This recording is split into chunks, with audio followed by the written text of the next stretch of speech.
Hello student, myself Komal Nikam. I will teach you chemistry section second. Okay, तर आपण आजच्या lecture मध्ये general chemistry बद्दल बोलूया.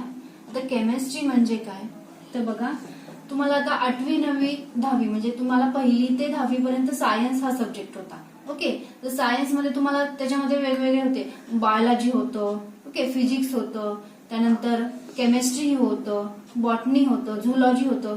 ह्यापैकी थोडेफार चॅप्टर होते सायन्समध्ये तुम्हाला त्याच्यातले. आता आपण स्पेसिफिक केमिस्ट्रीचा स्टडी करणार आहोत. ओके, तर केमिस्ट्रीमध्ये पण सब ब्रांचेस आहेत ते मी तुम्हाला सांगते. तर केमिस्ट्री म्हणजे काय बघा. Okay, chemistry is the branch of science that deals with the study of composition, structure and properties of matter. Okay, called as chemistry. त्यानंतर बघा, केमिस्ट्रीच्या 4 मेन ब्रांचेस आहेत. 4 मेन ब्रांचेस आहेत केमिस्ट्रीच्या. त्याच्यामधला जी फर्स्ट ब्रांच आहे ती आहे फिजिकल केमिस्ट्री. Physical chemistry. तर physical chemistry म्हणजे काय बघा. Physical chemistry the explanation of fundamental principle, okay, governing various chemical phenomenon is the main concern of this branch. It is basically concerned with the laws and theories of different branches of chemistry. Okay, तर physical chemistry मध्ये सायंटिस्टने काही lodge आणि theory मांडलेल्या आहेत. तर त्याचा जो study आहे तो तुम्ही फिजिकल केमिस्ट्री मध्ये करणार आहात. त्यानंतर जी सेकंड ब्रांच आहे ती आहे इनऑर्गॅनिक केमिस्ट्री. Inorganic chemistry. तर इनऑर्गॅनिक केमिस्ट्री म्हणजे काय बघा. Inorganic chemistry this branch deals with the study of compounds of all other elements. Okay, except carbon. म्हणजे पिरियॉडिक टेबल मधले जे सगळे इलेमेंट्स आहेत, होल एलिमेंट्स, त्याचा जो स्टडी आहे तो इनऑर्गॅनिक केमिस्ट्री मध्ये केला जातो except carbon atom. Okay, carbon atom चा स्टडी हा ऑर्गॅनिक केमिस्ट्री मध्ये केला जातो आणि कार्बन सोडून जे राहिलेले बाकीचे पिरियॉडिक टेबल मधले एलिमेंट्स आहेत त्याचा स्टडी हा इनऑर्गॅनिक केमिस्ट्री मध्ये केला जातो. So this is inorganic chemistry. Okay, it is large concert itself with the study of minerals found in earth crust. त्याच्यामध्ये आपण काही मिनरल्स बघणार आहोत आणि ते अर्थ क्रस्ट मध्ये सापडतात हे माहिती आहे तुम्हाला. ओके, त्यानंतर जी थर्ड ब्रांच आहे ती आहे ऑर्गॅनिक केमिस्ट्री. थर्ड ब्रांच आहे ऑर्गॅनिक केमिस्ट्री. तर ऑर्गॅनिक केमिस्ट्री म्हणजे काय बघा.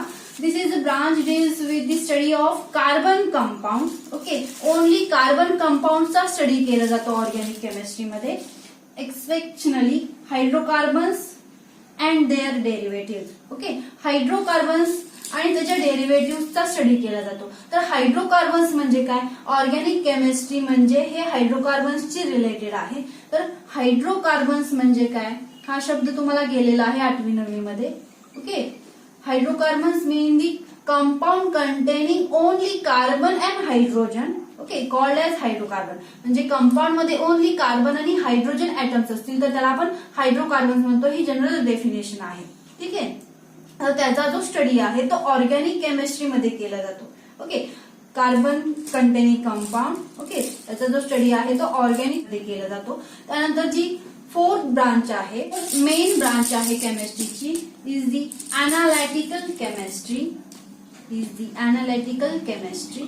So what is mean by analytical chemistry? Analytical chemistry is a branch of chemistry that deals with the study of identification of compounds. म्हणजे काही compounds असतील त्याचं जे तुम्ही आयडेंटिफिकेशन म्हणजे अनालिसिस करणार आहात ते अनालिटिकल केमिस्ट्री मध्ये केलं जातं. ओके, अँड मिक्सचर और डिटर्मिनेशन ऑफ दी प्रॉपर्टीज. त्याच्या ज्या प्रॉपर्टीज आहेत त्या डिटरमाइन केल्या जातात of the constituently. Techniques commonly used are titration, precipitation, spectroscopy, chromatography. Okay, ह्या ज्या काही टेक्निक्स आहेत त्या अनालिटिकल केमिस्ट्री मध्ये त्याचा स्टडी होतो. Okay, this is industrial method of analysis. Okay, तर इथे जो स्पेक्ट्रोस्कोपी म्हणा किंवा टायट्रेशन म्हणा ह्या ज्या मेथड्स किंवा टेक्निक्स आहेत अनालिटिकल केमिस्ट्री मधला त्याचा जो स्टडी आहे तो अनालिटिकल केमिस्ट्री मध्ये किंवा इंडस्ट्रीमध्ये केला जातो. Okay, this is a analytical branch of industrial method. ठीक आहे. तर ह्या ज्या मेन 4 ब्रांचेस आहेत, त्या व्यतिरिक्त अजून काही केमिस्ट्रीच्या ब्रांचेस आहेत, ती म्हणजे एक आहे बायोकेमिस्ट्री, त्यानंतर अप्लाइड केमिस्ट्री. ओके, ह्या ज्या आहेत त्या केमिस्ट्रीच्या ब्रांचेस आहेत. पण ज्या 4 मेन ब्रांचेस आहेत त्या physical chemistry, inorganic chemistry, organic chemistry and analytical chemistry. Okay, तर तुम्हाला आता 11वी मध्ये काही टॉपिक असे आहेत की फिजिकल केमिस्ट्री मध्ये काही टॉपिक, इनऑर्गॅनिक केमिस्ट्री मधले काही टॉपिक, ऑर्गॅनिक केमिस्ट्री मधले काही टॉपिक अँड अनालिटिकल केमिस्ट्री मधील काही टॉपिक आहेत ते 11वी मध्ये तुम्हाला आता स्टडीला आहेत. ओके, अनालिटिकल केमिस्ट्री मध्ये analytical techniques and introduction of analytical chemistry असे काही टॉपिक्स आहेत. ऑर्गॅनिक केमिस्ट्री मध्येही आहेत, इनऑर्गॅनिक केमिस्ट्री मधलेही टॉपिक्स आहेत अँड फिजिकल केमिस्ट्री मधलेही तुम्हाला टॉपिक आहेत ते आता 11वी मध्ये आहेत. पण त्याआधी तुम्हाला 9वी 10वीला जे केमिस्ट्रीचे टॉपिक्स होते, ओके, ते तुम्ही पुस्तकं वाचा. ओके, जे 11वीची जी केमिस्ट्री आहे ते 8वी 9वी 10वीच्या केमिस्ट्रीच्या टॉपिक वरती अवलंबून आहे. त्यासाठी तुम्ही ते टॉपिक्स आधी वाचा.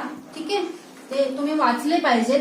तर स्कोप ऑफ केमिस्ट्री मध्ये बघा, तुम्हाला स्कोप आहे केमिस्ट्रीमध्ये पुढे.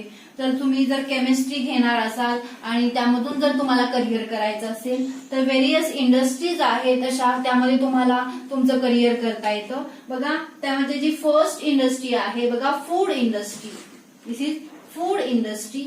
त्यामध्येही तुम्हाला करिअर करता येईल केमिस्ट्री जर तुम्ही स्पेशलायझेशन ठेवलं तर. त्यानंतर टेक्सटाईल इंडस्ट्री, टेक्सटाईल इंडस्ट्रीज आहेत.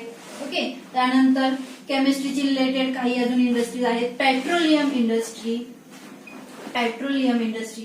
Okay, 4th one pharmaceutical industry, pharmaceutical.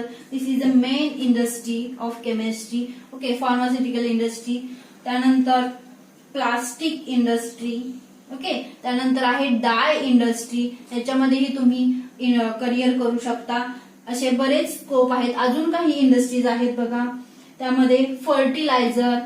Okay, fertiliser industries, त्याच्यामध्येही तुम्ही तुमचं करिअर करू शकता. त्यानंतर cosmetics and परफ्युमरी. Okay, cosmetics and परफ्युमरी च्या काही इंडस्ट्रीज आहेत, त्यामध्ये तुम्ही तुमचं करिअर करू शकता. म्हणजे केमिस्ट्रीमध्ये भरपूर ब्रांचेस आहेत. केमिस्ट्रीमध्ये तुम्हाला भरपूर स्कोप आहे की तुम्ही त्याचं करिअर इथे या इंडस्ट्रीमध्ये करू शकता. ठीक आहे, हे जे आहेत ते स्कोप ऑफ केमिस्ट्री आहेत. त्यावरून बघा, तुम्ही तुमच्या आवडीनुसार तुम्ही यातली कुठलीही ब्रांच निवडू शकता जर तुम्हाला केमिस्ट्रीमध्ये करिअर करायचं असेल. ओके, की जो तुम्हाला नेक्स्ट जो टॉपिक सुरू करणार आहे केमिस्ट्री मधला तो आहे basic principles of organic chemistry. Okay, basic principles of organic chemistry हा टॉपिक मी तुम्हाला सुरू करणार आहे. ओके, तर त्याच्यामध्ये तुम्ही कार्बनचा स्टडी करणार आहात. म्हणजे ऑर्गॅनिक केमिस्ट्री म्हणजे तुम्हाला सांगितलेलं आहे, ऑर्गॅनिक केमिस्ट्रीमध्ये तुम्ही only carbon and carbon containing कंपाऊंडचा स्टडी करता, मेनली हायड्रोकार्बन्सचा स्टडी करता. तर हायड्रोकार्बन्स म्हणजे काय? Compound containing only carbon and hydrogen called hydrocarbon. Okay, तर तुम्हाला झालेला आहे कार्बन जो आहे त्याची व्हॅलेन्सी 4 का आहे. Okay, why carbon is a tetravalent. तर तुम्हाला हे 9वी 10वी मध्ये झालेलं असेल. मी पुन्हा तुम्हाला रिपीट करते. ओके, कार्बन हा जो आहे तो लॅटिन वर्ड आहे. ओके, लॅटिन वर्ड पासून आलेला आहे.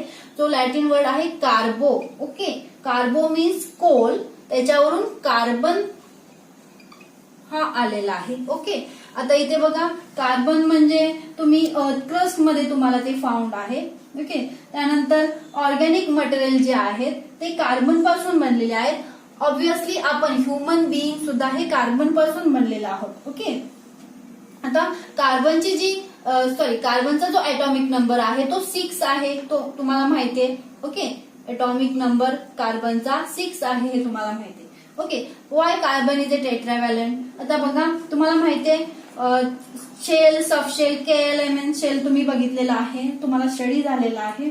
आता इथे बघा, हे शेल्स आहेत. ओके, याला आपण K म्हणू, L म्हणू, याला आपण M शेल असं म्हणूया. ओके, शेल असतात. ओके, त्याच्यामध्ये पुन्हा सबशेल्स असतात. ओके, सबशेल कुठले कुठले तर S, P, D, F हे सबशेल्स असतात.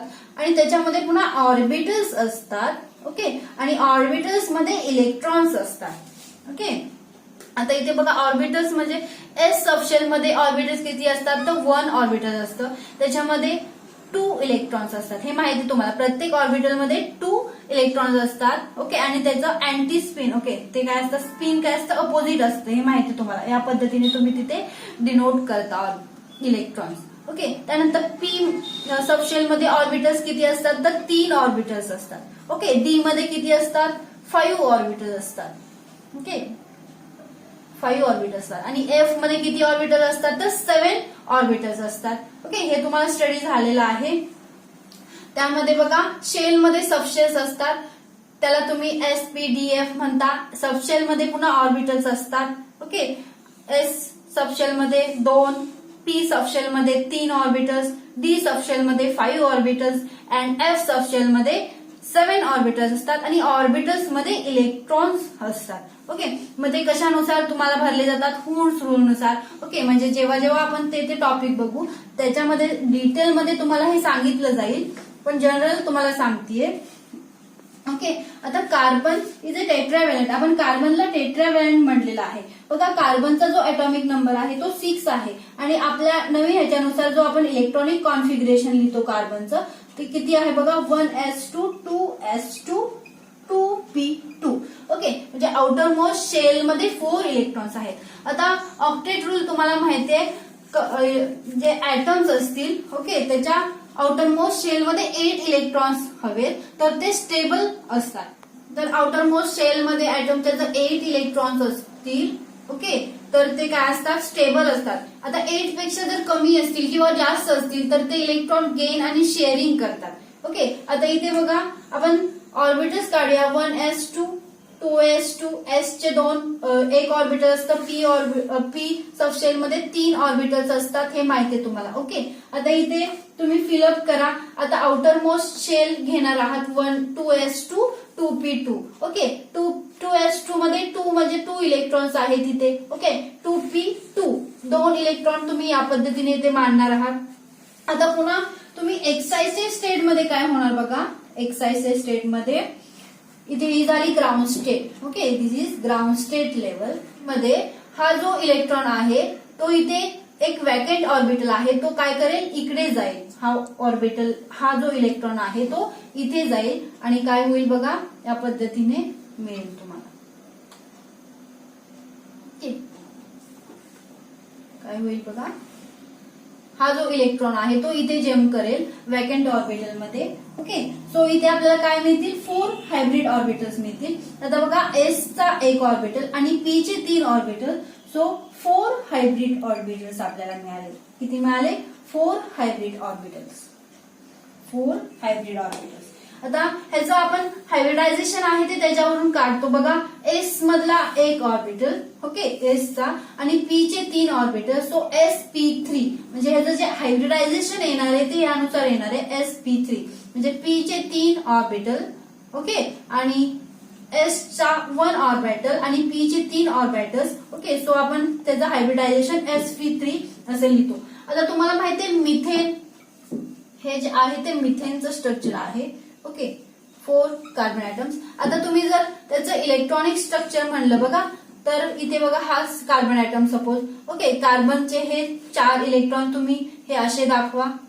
ओके, त्यानंतर तुम्ही हायड्रोजनचे दाखवा. आता हायड्रोजन त्याचे इलेक्ट्रॉन एक आहे 1s1, त्याचं कॉन्फिगरेशन आहे हे माहिती तुम्हाला. म्हणजे कार्बन बरोबर तो बॉन्ड फॉर्म करण्यासाठी इथे प्रत्येक हायड्रोजन काय करेल, इथे त्याचा एक इलेक्ट्रॉन बरोबर शेअर करेल. ओके, इथे हा आहे हायड्रोजनचा इलेक्ट्रॉन आणि हा एक हायड्रोजनचा इलेक्ट्रॉन आणि कार्बनचा एक इलेक्ट्रॉन. ओके, इथे कोव्हॅलेंट बॉन्ड फॉर्म होईल आणि इथे काय होईल, 4 बॉन्ड किंवा व्हॅलेन्सी आहे ती कार्बनची, त्यानुसार आपण काढू शकतो 4 व्हॅलेन्सी आहे. आता कुठल्याही जर ऍटमची बघितलं तर तुम्ही कशी काढणार त्याची व्हॅलेन्सी, की आउटरमोस्ट शेल मध्ये जेवढे इलेक्ट्रॉन्स आहेत त्यानुसार त्याची आपण व्हॅलेन्सी काढतो. इथे बघा कार्बनचं जे आउटरमोस्ट शेल आहे 2s2 2p2 म्हणजे इलेक्ट्रॉन्स किती आहे, 4 इलेक्ट्रॉन्स आहेत. सो कार्बनची व्हॅलेन्सी ही 4 आहे. तसंच आपण प्रत्येक इलेमेंटचं काढू शकतो. सो ठीक आहे, त्यावरून आपण म्हणतो की कार्बन हा जो आहे तो टेट्राव्हॅलेंट आहे. तुम्ही असे एलिमेंट्स घ्या, ओके, त्याचं इलेक्ट्रॉनिक कॉन्फिगरेशन घ्या आणि आउटर मोस्ट इलेक्ट्रॉनिक कॉन्फिगरेशन आणि तिथे इलेक्ट्रॉन्स बघा आणि त्यावरून त्याची व्हॅलेन्सी काढा. ठीक आहे, त्यावरून तुम्हाला कळेल व्हॅलेन्सी प्रत्येक इलेमेंटची. आता तुम्हाला माहिती आहे ऑक्सिजनची 2 असते. ओके, आणि त्याच्यावरती 2 लोन पेअर असतात. ठीक आहे, नायट्रोजनची व्हॅलेन्सी ही 3 आहे, त्याच्यावरती 1 लोन पेअर आहे, हे माहिती आहे तुम्हाला. आता ठीक आहे, हायड्रोजनची व्हॅलेन्सी 1 आहे. ठीक आहे, आता आपण जे ऑर्गॅनिक केमिस्ट्रीमध्ये जो चॅप्टर सुरू करणार आहोत, basic principle of organic chemistry, त्याच्यामध्ये हायड्रोकार्बन्स येतं. आता तुम्हाला मागच्या वर्षीचं जे पुस्तक होतं 11वीचं, त्याच्यामध्ये हायड्रोकार्बन्स हे सेपरेट दिले होते, अल्केन, अल्काइन. ओके, आता तुम्हाला माहिती आहे अल्केन. ओके, अल्केन मध्ये काय असेल, carbon carbon single bond. Okay, alkene मध्ये काय असेल, कार्बन कार्बन डबल बॉन्ड. आणि अल्काइन मध्ये काय असेल, carbon carbon triple bond. Okay, carbon carbon triple bond. इथे व्हॅलेन्सी आपण कम्प्लीट करणार आहोत, 4 व्हॅलेन्सी आहे. सो आपण व्हॅलेन्सी इथे दाखवणार आहोत या पद्धतीने. आता इथे बघा, अल्केन मध्ये carbon carbon single bond, alkene मध्ये कार्बन कार्बन डबल बॉन्ड आणि अल्काइन्स जे आहेत कंपाऊंड ते कार्बन कार्बन ट्रिपल बॉन्ड असतात. ओके, तर हे जे आहेत ते हायड्रोकार्बन्स आहेत, आपण ह्यांना हायड्रोकार्बन्स म्हणतो. This is hydrocarbons, compound containing only carbon and hydrogen called hydrocarbons. आता तुम्हाला हायड्रोकार्बन्स हा एक चॅप्टर आहे आणि त्याच्यामध्ये हे तुम्हाला होल स्टडी करायचं आहे. ठीक आहे, त्याच्यामध्ये पुन्हा क्लासिफिकेशन्स आहे बघा, open chain compound, okay, close chain compound, त्याच्यामध्ये तुम्ही सॅच्युरेटेड अँड अनसॅच्युरेटेड हे पुन्हा सब टाइप्स आहेत त्याचे, ते आपण ज्या त्या वेळेला ते बघूया. ओके, तर इथे आपण जनरल इंट्रोडक्शन ऑफ केमिस्ट्री बघितली. आता आपण नेक्स्ट व्हिडिओमध्ये चॅप्टर सुरू करणार आहोत, basic principles of organic chemistry.